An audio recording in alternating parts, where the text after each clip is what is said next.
Al diezelfde vragen als ze me zien op straat. Ik hoor me telkens zeggen, ik heb mijn best gedaan. Maar de waarheid is dat ik je heb laten gaan. En dat weet ik. Een doodse stilte heeft een nieuwe betekenis. Maar mijn vrienden zeggen dat het zo beter is. Ze zien me lachen, maar die glimlach betekent niks.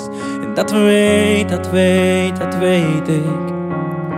Nu tel ik de dagen, zit ik in mezelf te praten. Waarom liet je haar in de steek? Heb je alles geprobeerd of had je dat alleen beloofd? Zie je nu pas wat je mist, nu zij er niet meer in gelooft. Je moet ermee leven, je kan er wel smeken, maar zij heeft genoeg van je flauwekul. Oh, jij hebt al die tijd haar hart maar voor de helft gevuld. Dus sorry hoor, is eigen schuld. Maak me wakker, zeg me dat ik het heb gedroomd. En dat ze zo meteen de kamer weer binnenloopt. Maar wat denk ik nou, het is allemaal valse hoop. Dus vergeet het. Nu mis ik haar woorden, voer alleen maar monologen. Waarom liet je haar in de steek?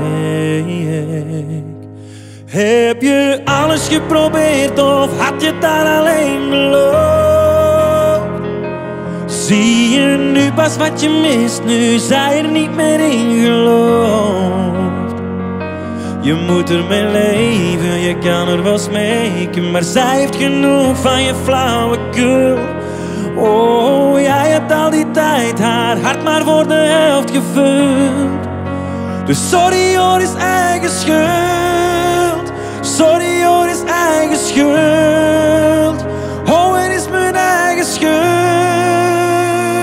Oh.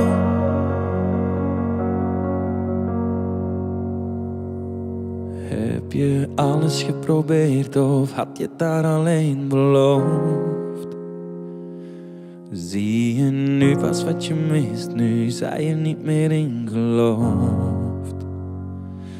Je moet ermee leven, je kan er wel smeken, maar zij heeft genoeg van je flauwekul. Oh, jij hebt al die tijd haar hart maar voor de helft gevuld. Dus sorry hoor, is eigen schuld.